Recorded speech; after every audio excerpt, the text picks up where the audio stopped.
मम्माईच्या किचनमध्ये आज करूया पिठाच्या मिरच्या. त्यासाठी अशा छोट्या छोट्या मिरच्या घ्यायच्या, जाड, बेसन, थोडंसं तांदळाचं पीठ आणि लिंबाचा रस. मिरच्या मधून चिरून ठेवायच्या. आता हे सगळं कोरडं कालवायचं. मीठ, ओवा, धणे जिऱ्याची पूड, हळद, तिखट, लिंबाचा रस सगळं कोरडं छान कालवून घ्यायचं. चवीनुसार साखर घालायची आणि थोडं थोडं पाणी घालून भिजवून घ्यायचं. इतकं असं श्रीखंडासारखं घट्ट ठेवायचं.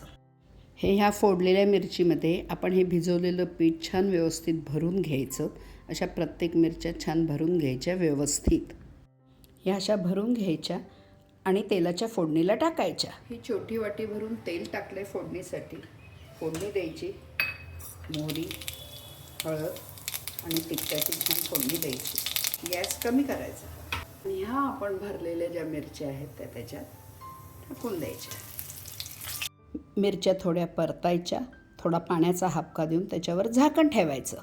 मिरच्या परतून वाफवून झाल्या की ह्या अशा दिसतात.